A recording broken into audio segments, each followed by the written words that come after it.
안녕하세요. 여러분들의 관심과 사랑으로 제가 이 문학 프로그램을 시작한 지가 이제 3년 가까이 흘렀는데 드디어 1000명이 구독자가 됐습니다. 그동안 관심 가져주시고 아껴주신 모든 분들께 이 자리를 빌어서 다시 한번 감사를 드립니다. 그런 맥락에서 늘 평소에 생각만 하고 있었던 특집 아닌 특집 이렇게 해서 그동안 우리들의 초미에 관심을 끌고 있는 매해 신춘문예 시 당선작 분석 시리즈를 시작할까 합니다. 이 프로그램은 애당초 이제 문학TV가 시작하자마자 같이 병행해서 진행하려고 했던 계획인데 차일피일 미뤄지고 또 덤성덤성 중간에 한두 분 정도 이렇게 분석을 하고 그치기도 했던 일입니다. 이 일을 이제 올해가 2021년이니까 2021년을 필두로 해서 21년 전부터 5년치의 작품들을 가지고 시리즈로 좀 말씀을 드릴까 합니다.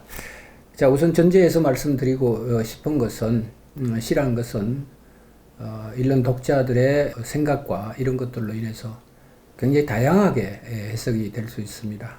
그런 점 충분히 인지하시고 저는 저대로 이 시를 이해하고 있는 방식과 이 시가 드러내고 있는 의미 이런 것들에 대해서 여러분들과 같이 생각하고 이 얘기를 하고자 합니다. 2021년 신춘문예 시 당선작 제 첫 번째 시간으로 동아일보 당선된 이건석이라는 분의 작품입니다. 작품 제목은 여름의 돌이라고 하는 작품인데요. 제가 먼저 한번 읽고 여러분들과 같이 말씀을 나누도록 하겠습니다.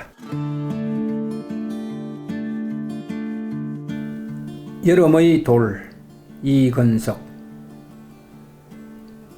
나는 토끼처럼 웅크리고 앉아 형의 작은 입을 바라보았다. 그 입에선 미래가 흘러나오고 있었다.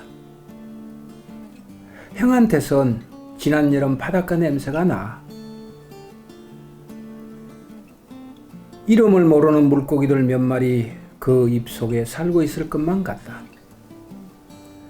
무너지는 파도를 보러 가자, 타러 가자 말하는 형은 여기 있는 사람이 아닌 것 같다. 미래를 이야기했다. 미래가 아직 다 있지 않다는 사실이 형을 들뜨게 했다.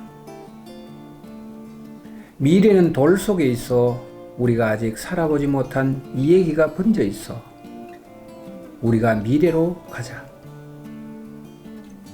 그때 우리는 서로를 바라본다.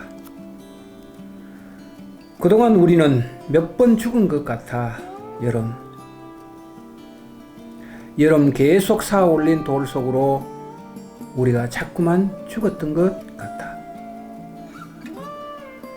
여기가 우리가 가장 멀리까지 온 미래였는데 보지 못하고 우리가 가져온 돌 속으론 지금 눈이 내리는데 내리는 눈 얘기를 하기 시작한다. 내리는 눈 속으로 계속 내리는 눈 얘기. 어디로 가는지 모르고 우리가 우리들 속으로 파묻혀가는 이야기들을 우리가 했다. 전화벨이 울렸다. 계속 전화벨이 울리고 있다.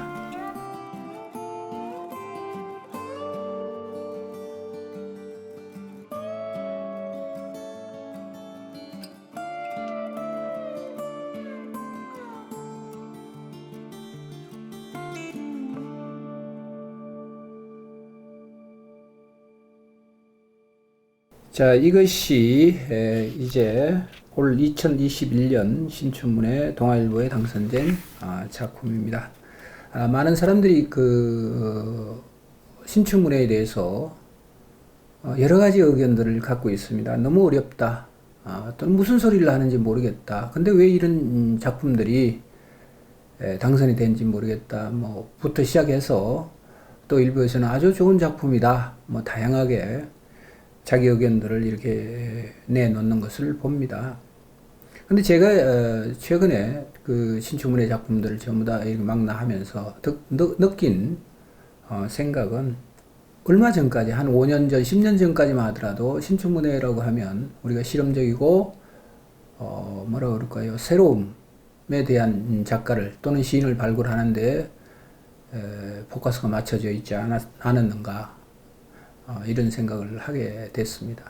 근데 그에 비해서 요즘은 이해하기 용이한 또 우리가 생각해 볼 만한 그런 부분들로 당선작이 취합이 되는 것 같아서 조금은 신춘문예 작품을 읽어내는데 재미도 있고 또 관심도 이렇게 가지시리라 봅니다. 같이 한번 들어가서 얘기를 해볼게요. 나는 토끼처럼 웅크리고 앉아 이렇게 얘기를 하고 있습니다. 첫 행입니다. 우리가 무수한 동물들이 있긴 하지만 토끼라고 하는 동물은 귀엽고 앙증맞고 또 한편으로 보면 굉장히 소심하고 또 연약한 동물입니다. 그래서 그 토끼처럼 안전 형제입니다. 그러면 어떻게 되나요? 우리가 허리 근력, 힘 이런 대상들하고는 다른 거죠. 큰 입이 아니라 거기도 형의 작은 입입니다. 작은 희망이죠.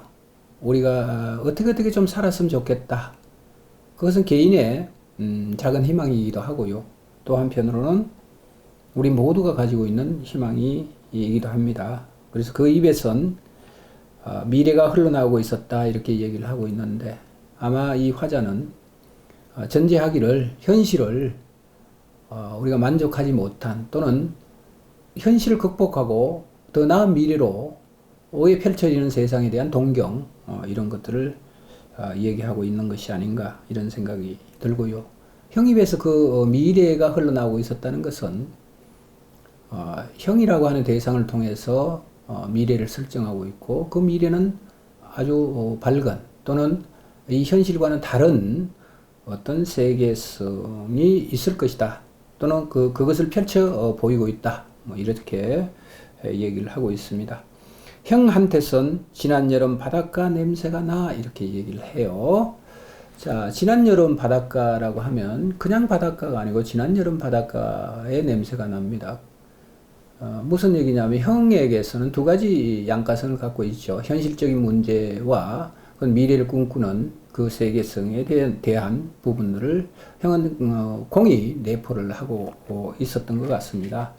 지난 여름 바닷가의 어떤 추억, 우리가 살아온 과정, 이런 과정도 있지만 또 한편으로 바다라고 하는 그 미래지향적이고 열린 공간입니다. 그 열린 공간의 세계가 형에게는 있어. 이런 얘기로 우리는 이해를 좀 했으면 좋을 것 같다라고 하는 생각입니다. 이름을 모르는 물고기들 몇 마리 그 입속에 살고 있을 것만 같다. 자, 이름을 우리가 가진다는 것은 명명성이라고 하는 거죠. 우리는 이 세상의 모든 것들을 자꾸만 이름 짓고 분류하고 이렇게 구분합니다. 그것은 나의 편리성이죠. 나의 편리성이고 또 한편으로는 보면 그 이름이 대상들이 가지고 있는 어떤 원초성 이런 것들을 모아시키고 이런 역할도 합니다. 편리성도 있지만 이름이 그래서 이름을 모르는 물고기들 이렇게 얘기를 하고 있습니다. 우리는 이것으로 보면 화자가 지향하는 세계가 무엇이다라고 하는 것을 간접적으로 지금 생각을 하게 되는데요. 이 화자는 명명되거나 규정된 어떤 세계에 대한 일종의 거부, 조금 더 얘기하면 반항이라고 그럴까요? 그런 것들을 굉장히 싫어하는 그런 세계관을 갖고 있는 것 같습니다. 그 입속에 살고 있을 것만 같다. 무너지는 파도를 보러 가자, 타러 가자 말하는 두 가지입니다. 아까 제가 말씀드린 것처럼 무너지는 파도와 무너지는 파도를 보러 가자라고 하는 것과 타러 가자라고 하는 것, 이 행위는 엄연히 다른 거죠. 보는 것은 그 자체가 허물어지는 것을 객관적인 입장에서 그것을 바라보는 것이고요. 타러 가자라고 하는 것은 적극적인 행동의 옮김입니다. 그럼 이곳에서 저곳으로 옮겨가고자 하는 의지, 그런 것들을 간접적으로 얘기를 하고 있는 것 같고요. 이것은 무엇이고 저것은 무엇이냐 라고 우리가 질문을 할 수 있는데, 이것은 현실이고 그 파도를 타고 넘어가야 될 그 세계는 미래입니다. 형이 입속에서는 자꾸만 미래가 있을 것만 같고, 형은 자꾸 미래를 말하고자 하는 거고, 또 실질적으로 그걸 제시하고 있고요. 그 세계로 나아가고자 하는 것이 화자의 바람인 것 같습니다. 그래서 그 동생은 이렇게 얘기를 합니다. 형은 여기 있는 사람이 아닌 것 같다. 여기 현실입니다. 현실적인 사람이 아니야. 라고 하는 얘기를 하고 있는데, 이때 이 현실적인 사람이라고 하는 것은, 우리가 현실은 그렇지 않습니까?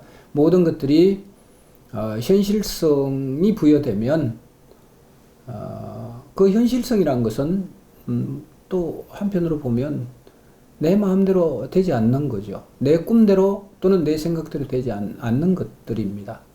규제입니다. 현실은 늘 억압이죠. 그런 것들이 있습니다. 그래서 형은 현실적인 사람이 아닌 것 같아. 무엇을 가지고 있나 형은? 미래, 유토피아라고 하는 그 미래의 세계를 늘 가지고 있는 형입니다. 미래를 이야기했다. 미래가 아직 다 있지 않다는 사실이 형을 들뜨게 했다. 참 좋은 말입니다. 미래가 다 있으면 현실이죠. 현실은 더 이상 꿈을 키울 수 없고, 우리가 창조를 현실에서 바랄 수가 없습니다. 그래서 그 미래는 닿지 않아야 우리는 그 지향해 가고요. 또 닿지 않아야 그 세계는 창의성이 있습니다. 창의하고 그것이 발생해서 무언가로 된다는 것은 이미 그 미래는 끝난 겁니다. 그래서 이렇게 얘기를 해놓은 것 같고요.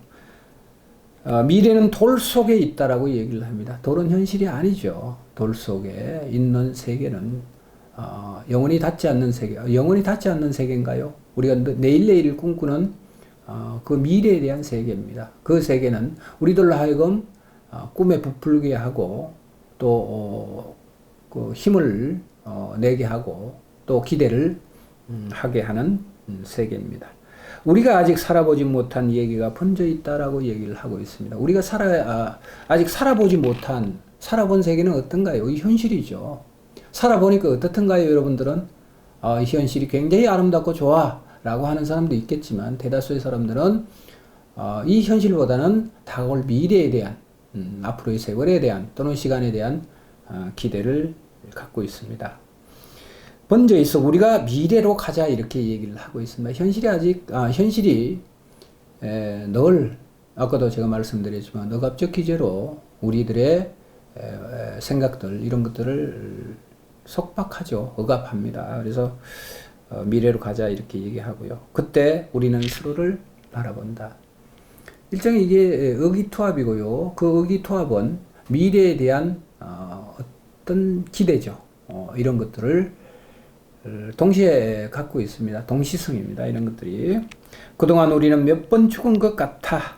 여러분, 이렇게 몇 번 죽어야 됩니다. 왜? 미래에 대한 꿈을 꾸기 위해서는 현실에서 늘 좌절하거나 고통스러워야 미래에 대한 동경과 그리움을 갖습니다. 그래서 몇 번 죽은 것 같다. 여러분, 계속 쌓아올린 돌 속으로 우리가 자꾸만 죽었던 것 같아, 이렇게 얘기를 합니다. 여러분, 쌓아올린 돌 속으로 우리가 자꾸만 죽었던 것 같다. 죽지 않고는 새로움이 없습니다. 우리는 자연도 그렇지 않습니까? 풀도 한 해 무성하게 자랐다가 죽어야만이 그 다음에 새롭게 새싹이 돋고 또 새 풀이 납니다. 마찬가지입니다. 우리의 생각도 이 현실에 얽매여 있는 이 생각을 저버리지 않고는 창의성이라고 하는 그 생각이 돋아 나올 리가 없습니다. 여기가 우리가 가장 멀리까지 온 미래였는데, 이렇게 얘기를 하고 있습니다. 상상할 수 있는 그 세계의 끝까지 밀고 갔지 않는가라고 하는 얘기인 것 같고요. 보지 못하고 우리가 가져온 돌 속으로는 지금 눈이 내리는데 이렇게 얘기를 해요. 지금 눈이 내린다. 자, 이 대목이 참 저로서는 굉장히 어떻게 해석을 해야 될까? 무슨 말로 이 부분을 대신을 할 수 있을까? 좀 고민을 했습니다.